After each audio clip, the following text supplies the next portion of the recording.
Hello folks, Uncle Roddus back again. Video time. It is Saturday the 6th of December 2025. Summer's here, it's bloody warm today. I've actually shot out and did a couple of jobs this morning at work-wise, and didn't work yesterday because I had to take Dad in for his operation. I talked about that earlier, that I took Dad into town to have his test done before his eye operation, and I picked up some records then. Was that my last video? Anyway, yesterday was the operation. I had to take him into town because he couldn't drive, obviously. It was an eye operation, cataract, some shit like that. So I went to Penny Lane while I was in town. Now, I wasn't going to go to Penny Lane, but my wife insisted that I was going to Penny Lane, and she insisted several times, so I had to obey her. You're going to Penny Lane, ain't you? No, I wasn't intending to. Anyway, so seeing as she insisted, I thought I'd better go. So Penny Lane, they had about a dozen boxes on the counter of brand new discounted records, and they were discounted considerably. Like, they were starting at $20, even some $10 ones. Pretty much all sealed, brand new records. See, I'm not sure. Gary said a lot of them were from the same distributor, I'm guessing. So it sounds like they've come into a whole shitload of stock that hasn't been able to sell. Most of the stuff I'd never heard of it. It's all fairly modern, recent. There's some reissues though, and so I did pick up a few things, which I'll get to. So I also popped into JB Hi-Fi again. Because Dad's operation took a few hours, so I had a few other things to kill. I did some Christmas shopping for the wife and stuff. JB Hi-Fi was the first stop, and I thought I'll hop in there just, and like I say, I still wasn't intending to go to Penny Lane if I didn't have time to. But my wife rang me. Well, I rang her and talking to her about something, and then she insisted that I was going to go, so I had to fulfil her expectations. Anyway, now and then a bunch of records I've picked up at gigs over the last month, and I don't think I've shown any of them, but if I have, sorry about that. I'll show them again. But pretty much November was gigs every weekend, sometimes 2 on a weekend, and some of those gigs were album release gigs. So I'll start with this one. This isn't an album release gig. This is by they're calling themselves Great Barrier, and the album's called Repetition, and that's what's playing behind me. Now, I went to a gig, HDU, Higher Dependency Unit, who were a band that were a Flying Nun band way back in the 90s, and they've got a pretty small discography, and they played a gig over in Littleton, and one of the guys from that band is in this band. There's three-piece here. This is electro, kind of krautrock, motoric kind of electronica stuff, along that lines. Yeah, so I picked that up at the gig. It was a great gig. Really enjoyed it. So that was a couple of weeks ago, and then last weekend, I went to a gig last night. I saw Nadia Reid, and I actually haven't pulled her new album out. I probably don't know whether I showed it earlier in the year or not. So I'm missing a bunch of videos I made. So I saw her at the piano last night, which is a fantastic venue. It's a seated venue. It's very good acoustically. I'd love to see some live jazz there. I think I have seen the New Zealand trio there. I've seen Nadia there before. She had a full band this time. It was a really good gig. So that was kind of supporting her new LP, which actually she said they recorded 5 years ago, only just got released earlier this year. But the weekend before that was the Beast Wars release gig at the Churchill's Tavern.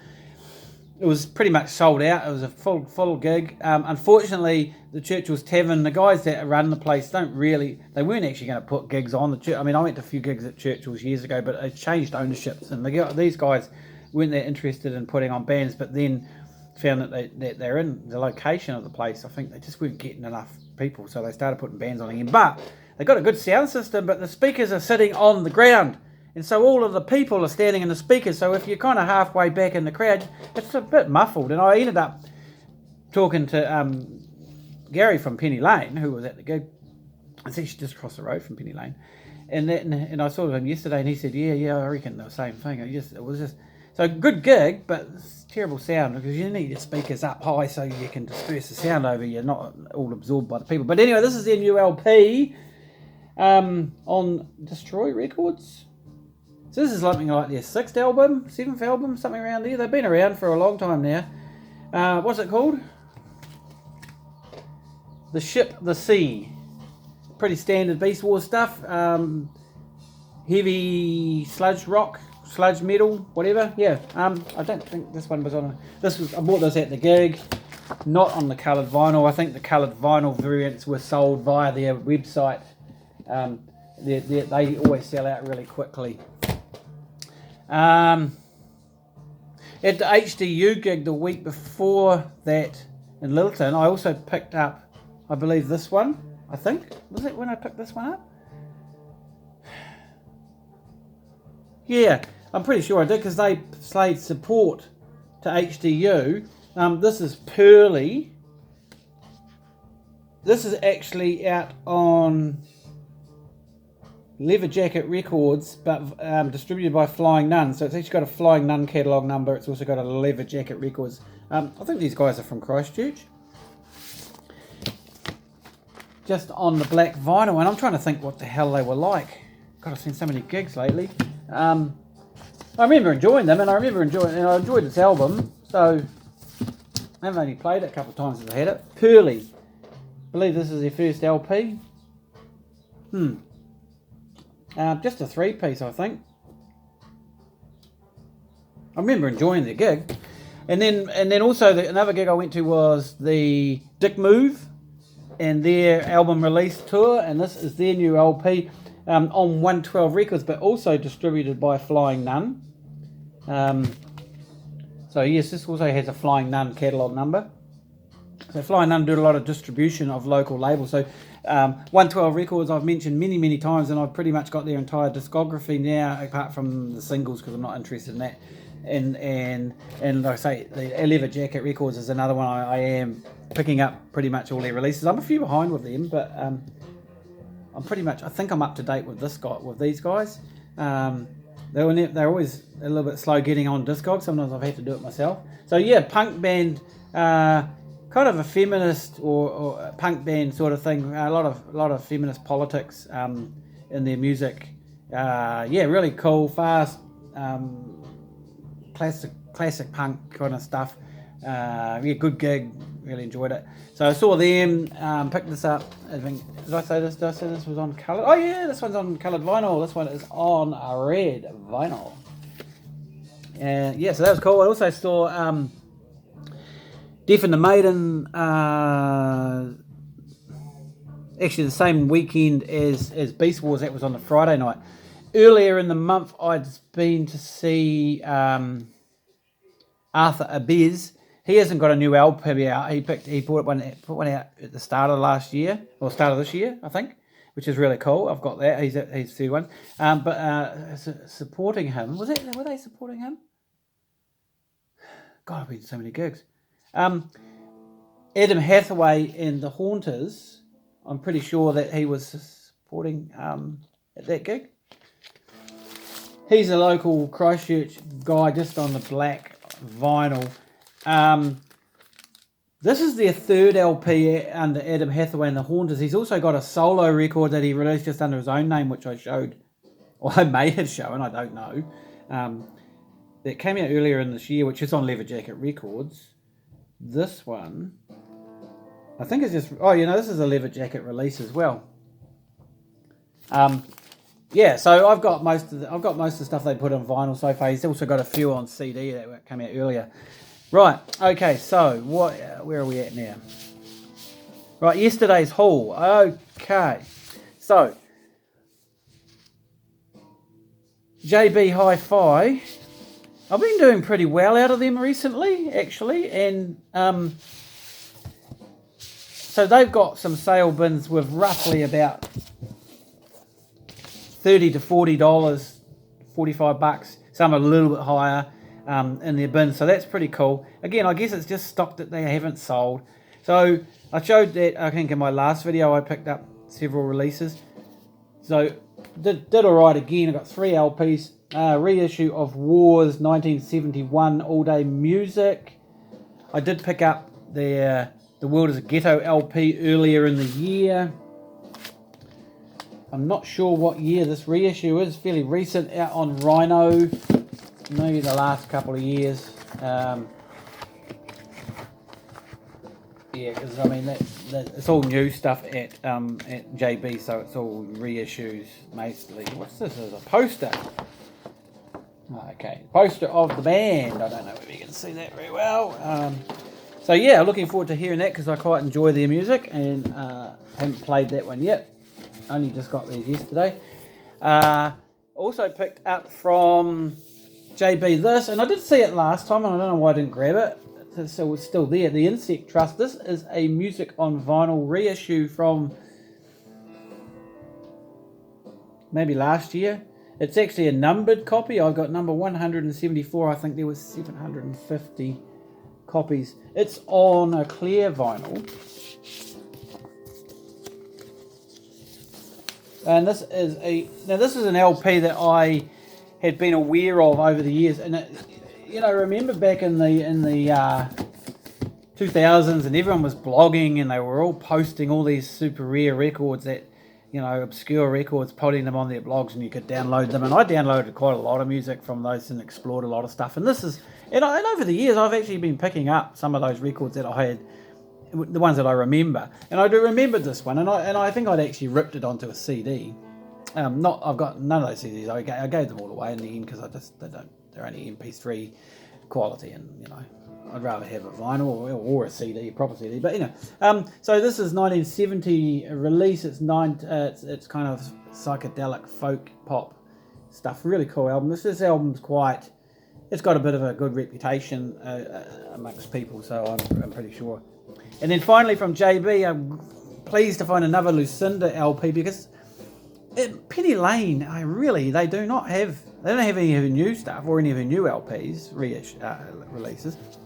And secondhand, just hardly ever. And Drive By Truck is another one I've been looking out for, but I did find one Lucinda record there quite a while back, and one earlier this year I found one Truckers LP, but they really don't turn up that often, or when they do, they probably go out the door that bloody quick. So I believe this is her latest original LP. I mean, she's been putting out all those cover LPs, which I'm not that interested in buying, to be honest. I bought the country one because I picked it up really cheap at JB Hi-Fi, just on the black vinyl. So the album she released before this, which I can't remember the name off the top of my head, which is the one that I bought of hers and really enjoyed. It was a double LP, pretty raw set. Was in 2020, I think. This is 2023, so I think this is her latest of her original material. Now, Penny Lane. So out of these boxes of Penny Lane, I have picked up 5 records, and realised earlier this morning that there was one I left in the bin. Sarah Mary Chadwick, they had a late. I haven't got around to picking up her latest LP yet, and I've got most of her material that she's released. I think maybe not the last couple. I don't know if she might have put out 2 since the last time I bought an album of hers. It's going to be really interesting to see. I don't know. It was only $20. I should have grabbed it. I don't know why. I'd been around the shop looking at stuff, and then I'm coming back to the bins to grab these other ones and then I forgot all about that one. I always used to get quite worried about her mental state with the music that she wrote, because they were really quite confessional and dark, and she went to some really dark places in her songs, but they were fucking brilliant. I believe she's since been married, and hopefully, her life's turned around and much for the better. It'd be interesting to see how that impacts her music. So much great music's made from people when they're in dark places, which is a real shame for them. But it's, I don't know. It just seems to be the way. But anyway, prattle. So out of the Penny Lane sales boxes, I picked up this. Now this one here is Yasmin Williams. This is her second or third LP, I believe. It came out last year, and I actually picked up on this because it was in the Uncuts end of year best records list. It was right at the bottom of that list, at like number 75 or something like that. It was pretty much the first LP on that list, I think. And I actually remember listening to it on Spotify, which you don't use Spotify anymore. I've switched to Tidal because the guy from Spotify went out and invested $650 million in an arms building company. So fuck them. Fuck Spotify. yeah, this is kind of like guitar solely, I guess, in a way. It's on Non.218 Records. I've just had to listen to side one again this morning, but I haven't had a chance to really sit down with it. I picked up this one. Now this is a 2006-ish, originally a 2006 Essex Green Cannibal Sea. Originally on Merge Records, I believe, came out in 2018. This is the first time on vinyl. So this was another one that I picked up on online a few years ago, and vaguely remember listening to it, and thought I'll give it a whirl. It's on this bluey kind of marbly vinyl. Pretty cool. So I played side one this morning, and it's pretty cool. It's pretty cool indie pop sort of thing. I can't remember where they were from now. They're from the States somewhere. Yeah. So like I say, one that I'd been familiar with over the years, had seen it online, and I'm pretty sure I'd downloaded and listened to it back in the day. My first Ty Segall record, and I mean I've been aware of him and he's really prolific. He's a bit like King Gizzard. This is a double LP from I think last year. 3 Bells. Haven't played it yet. He's pretty highly rated, and I mean I've heard some of the stuff on playlists and on uncut CDs, blah blah blah. But yeah, I'm not sure what it's going to be like. But picked it up because it was really cheap, and it's just on. I'm pretty good. It's just on black vinyl. Yep. And finally, a couple of New Zealand ones, and it'd been a while since. Well, this came out earlier in the year. Again on Flying Nun. This is Red Fountain's. Fourth or fifth. Actually, she's got a few LPs. Now this will be about the fourth one I bought on vinyl, and then she's got a couple of CDs that she put out earlier on in the 2000s. She's been around quite a while now, and she was tied up with the Eastern, I think, for a wee while. So yeah, singer songwriter. She fits in the scene with Nadia Reid and Aldous Harding and that sort of stuff. So yeah, really cool. Actually, Jenny Mitchell's got a new album. I should pick that up at some stage because I really like her. She's real kind of Americana country. Red Fountain's latest LP, so I'm not sure. I haven't heard it yet. What it'll be like, but she's usually pretty good. And finally, a reissue of an early Flying Nun record. Early-ish Flying Nun record. And I think this originally came out on Flying Nun. The Cape Kitchen. And I believe my record is finished in the background, so I better go and lift the needle off it.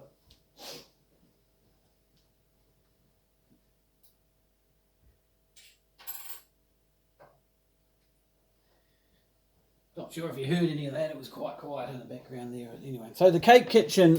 So this was, originally came out in 1991, somewhere around there. Just on the black vinyl.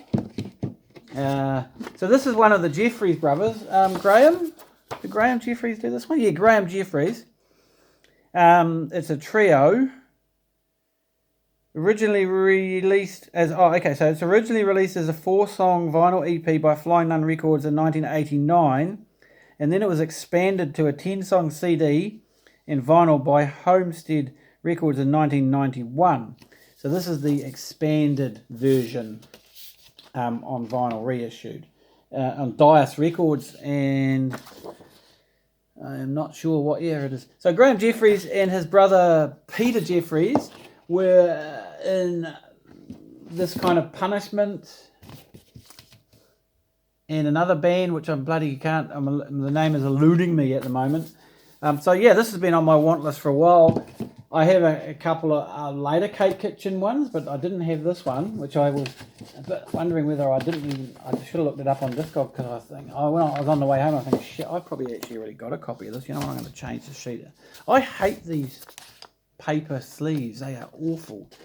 This one's actually not too bad, but look at it. Look at it, how much static's holding that on there. So I actually got a drawer full of spare plastic ones, which I'm going to chuck on there. I actually need to pick up some more rice paper anti-static sleeves because I am completely out. So I need to get some down from Auckland. So looking forward to that. Graham Jeffries, He sent me a record last year when I was on Facebook. I posted one of his other records that he put out, and he sent me. He said, "Oh, have you got a copy of this? Blah blah blah," which was it was a reissue of some earlier solo stuff he did, and he actually sent me a copy of that, which is a pretty cool LP. So yeah. So thank you for that, Graham. And Peter Jeffries has got some pretty cool music out as well, which I have copies of. So yeah, all right, that's me again. So that's a whole lot of stuff. They had a Beatles box of the stereo box released in 2012 on the shelf at Penny Lane on the wall, and I had a look at it a couple of weeks ago when I was in there, and Gary said to me, if you want it, I'll do your deal. And I said, well, I haven't quite got the money for it because it was pretty pricey, although a lot cheaper than what it would cost me off Discogs. But unfortunately, when I went in yesterday, he said it had gone the day before, because I said to him, don't hold it for me. I just, if it goes, it goes, and it's unfortunate. But it was a bit, yeah. Missed out on that one, bugger. But anyway, got the Ryan Adams one earlier in the year, so that was cool. So anyway, right, that's enough, 20 minutes. Sorry about that, prattling on so much. So see you again. Have a good weekend. Cheers.